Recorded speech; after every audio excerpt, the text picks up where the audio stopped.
শীতের পড়ন্ত বিকেলে অর্থাৎ বসন্তের শুরুতে শীত এখন প্রায় শেষ হয়ে যাচ্ছে। এই সময় রোদটা থাকে বেশ উপভোগ্য, আকাশটা থাকে বেশ ঝকঝকে এবং চারপাশটা থাকে প্রাণবন্ত, সজীব এবং যৌবনপ্রাপ্ত। এবং এই সময়টার সকাল, দুপুর এবং বিকাল তিনটা রূপই দারুণ সুন্দর। এবং সেটি যদি গ্রামের ক্ষেত্রে হয়, ফসলের মাঠের ক্ষেত্রে হয়, সবুজ প্রকৃতির মাঝে হয়, তবে সেটি তো আরও বেশি সুখদায়ক। যেমন গ্রামের বিস্তৃত একটি ফসলের মাঠ, পিছনে দেখতে পাচ্ছেন অনেক জমি রয়েছে, একটার পর একটা আইল দিয়ে আলাদা আলাদা করা বিভিন্ন জনের জমি। সবগুলোতেই লাগানো হয়েছে ধানের চারা গাছ লাগানো হয়েছে। কাদামাটিতে পুঁতে পুঁতে এসব ধান গাছ লাগানো হয়েছে। ধান বৃদ্ধি পায় পানির দ্বারা। ধানে প্রচুর পানি লাগে, সব সময় জমিতে পানি থাকতে হয়, তারপরে ধানের বৃদ্ধিটা দ্রুত হয়। এবং এই একই জমিতে এক সময় ছিল কিন্তু অন্য ফসল, এখন আবার এই একটা ফসল হচ্ছে, আবার এটি উঠে যাওয়ার পরে আবার অন্য ফসল হবে। অর্থাৎ জমি তার নিজস্ব জায়গায় নিজস্ব অবস্থানে ঠায় দাঁড়িয়ে থাকে, শুধুমাত্র পরিবর্তন হয় ফসল। ঋতুর সাথে, রোদের সাথে, বৃষ্টির সাথে, শীতের সাথে বিভিন্ন সময়ে বিভিন্ন ফসলের আবর্তন ঘটে। এবং এই যে বিভিন্ন ঋতুতে বিভিন্ন ফসলের যে আবর্তন, এটি একটি বৈচিত্র্য, এবং বৈচিত্র্য মানেই হচ্ছে সুন্দর। এই যে পিছনে এখানে যে নিচু জমিটা, বিশাল বড় নিচু জমি, এখানে দেখতে পাচ্ছেন যে গাছগুলো, লতানো যে গাছগুলো মাটিতে বিছিয়ে আছে, শুয়ে আছে, এগুলো হচ্ছে মিষ্টি কুমড়া গাছ এবং ক্ষীরা। এই যে এই সাইটের পিছনের এই প্লটটাতে দেখতে পাচ্ছেন, এগুলো হচ্ছে ক্ষীরার গাছ। আর এই পাশটাতে এগুলো হচ্ছে মিষ্টি কুমড়ার গাছ। এবং এই ক্ষীরা এবং মিষ্টি কুমড়া এগুলো কিন্তু এই যে শীতের শেষের দিকেই লাগানো হয়, এবং তারপর এগুলো গ্রীষ্ম জুড়ে এগুলোর ফল আহরণ করা হয়। এখন কিন্তু ক্ষীরার গুটি এসেছে, কিছু কিছু বড় হচ্ছে, মিষ্টি কুমড়াও ধরা শুরু করেছে। এবং এখানে যে জমিটি দেখতে পাচ্ছেন পিছনে, এটি একসময় কিন্তু পানিতে জলাবদ্ধ অবস্থায় থাকে, যেহেতু নিচু, এখানে পানি জমে, এবং যখন পানি জমে তখন এখানে ধান চাষ করা হয়। এবং এখন যখন শীত ছিল, শীতের সময় যেহেতু পানি থাকে না, তখন আবার শীতের সময়ের ফসল লাগানো হচ্ছে। তো জমি যেন বিভিন্ন সময় বিভিন্ন চেহারা দেওয়া যায়, বিভিন্ন শেপ দেওয়া যায়, যেহেতু তারা তাদের নিজেদেরকে একই জায়গায় রাখে, শুধুমাত্র তাদেরকে ডেকোরেট করানো যায়। মানুষকে যেমন বিভিন্ন সময় বিভিন্ন ড্রেস পরানো যায়, একই মানুষ একসময় পাঞ্জাবি পরে, পাজামা পরে, কেটস পরে, তাকে একরকম লাগে। আবার অন্য সময়ে যখন তাকে লুঙ্গি চাদরে দেখা যায়, তাকে অন্যরকম লাগে। অর্থাৎ ড্রেস পরিবর্তন করলে, অ্যাটায়ার পরিবর্তন করলে একই মানুষকে বিভিন্ন সময় বিভিন্ন রকম মনে হয়। জমির ক্ষেত্রেও তাই।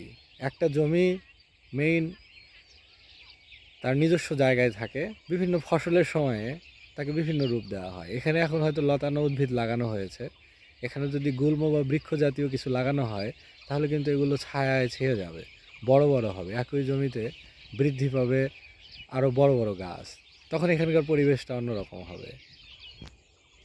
এবং প্রকৃতি আমাদের নিরবিচ্ছিন্নভাবে সব কিছু দিয়ে যাচ্ছে।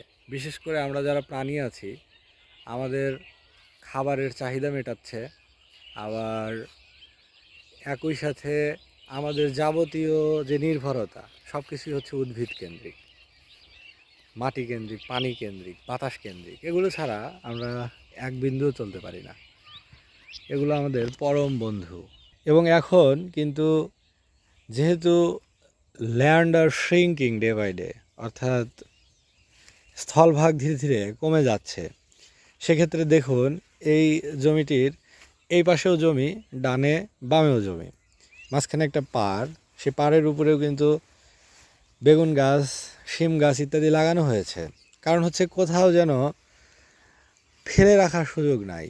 অর্থাৎ এক যদি 1 হাত জমিও থাকে সেটাকেও সঠিকভাবে ইউটিলাইজ করতে হবে, সেটিকেও সঠিকভাবে ব্যবহার করতে হবে। সেখান থেকে যেন যতটুকু ফসল আহরণ করা যায় ততটুকুই লাভ।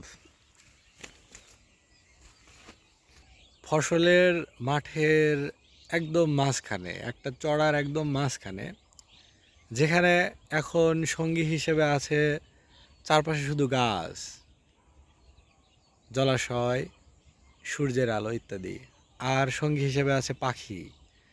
পাখির একটি শব্দ এখন কানে আসছে, চারপাশ থেকে পাখির আওয়াজ কানে আসছে, পাখির কিচিরমিচির কানে আসছে দূর থেকে। আর কোনো শব্দ এ সময় কানে আসছে না, হালকা হালকা কিচিরমিচির পাখির যে একটা শব্দ সেটি শোনা যাচ্ছে, দূর থেকে ভেসে আসছে। বিভিন্ন ফসলের মাঠে, বিভিন্ন জমিতে বিভিন্ন পাখি এসে হয়তো খাবার সন্ধান করছে, সেই শব্দটা এখন কানে আসছে। এই যে নীরবতা এবং এই যে প্রকৃতির যে সান্নিধ্য, এই প্রকৃতির সান্নিধ্য, এটি আসলে এক ধরনের হিলিং পাওয়ার রয়েছে। অর্থাৎ এগুলো মানুষকে প্রাণ শক্তি দেয়, প্রাণ প্রাচুর্যময় করে তোলে। এগুলো অনেকটা যে মানুষকে এক ধরনের মানসিক শক্তি দেয়, মানসিক তৃপ্তি দেয়। 2টা ফড়িং এখানে জলাশয়ের উপরে ওড়াউড়ি করছে। তারা সম্ভবত এখনও সিদ্ধান্ত নিতে পারেনি যে কোথায় তারা বসবে, কোথায় তারা অবস্থান করবে, বা অন্য কোনো কারণও থাকতে পারে। প্রকৃতির যে একটি ছন্দ এবং বিভিন্ন জায়গায়, প্রত্যেকটা জায়গায় রয়েছে একটি আলাদা বাস্তুসংস্থান। প্রত্যেকটা জায়গার একটা আলাদা বাস্তুসংস্থান রয়েছে। যেমন এটা একটা জলাশয়, এই জলাশয়ে কিন্তু এখানে কিন্তু বাস করবে কারা? এই জলাশয়ে, এখানে এই ছোট জলাশয়ে এখানে কি কুমির বাস করবে? করবে না। কুমির বাস করবে বড় নদীতে, জঙ্গলের পাশে যেসব জলাশয় সেখানে। এখানে কিন্তু কুমির থাকবে না। এখানে কি থাকবে? এখানে থাকবে ব্যাঙ, এখানে থাকবে মাছ, আর এখানে থাকবে সাপ। কারণ ওইসব মাছ খাওয়ার জন্য, পোকামাকড় খাওয়ার জন্য এখানে সাপ আসবে। তাহলে সাপ, ব্যাঙ, মাছ এগুলো আসবে। আবার এইসব মাছ খাওয়ার জন্য বা ছোট ছোট পতঙ্গ খাওয়ার জন্য আবার আসবে বড় বড় শিকারী পাখি, বা ছোট ছোট প্লাঙ্কটন বা অন্যান্য ছোট মাছ খাওয়ার জন্য আসবে ছোট ছোট পাখি। তাহলে এখানকার যে ইকোসিস্টেম, এখানকার সিস্টেমে কিন্তু কে কে ইনক্লুড হলো ব্যাঙ, সাপ, মাছ, পাখি ইত্যাদি। এগুলো হচ্ছে এখানকার ইকোসিস্টেম। সমুদ্রের ইকোসিস্টেম আলাদা, জমির পাশের জলাশয়ের ইকোসিস্টেম আলাদা, একটা জঙ্গলের ইকোসিস্টেম আলাদা, একটা শহরের ফ্ল্যাট বাসার ইকোসিস্টেম আলাদা। প্রত্যেকটি জায়গা তার নিজের মতো একটা সিস্টেম নিয়ে থাকে, একটা ওয়ার্ডার নিয়ে থাকে, একটা ডিসিপ্লিন নিয়ে থাকে। এইটা একটা সেট, একটা অফিসের মতো। এই জলাশয় এটা কিন্তু একটা অফিস, এটা একটা কার্যালয়।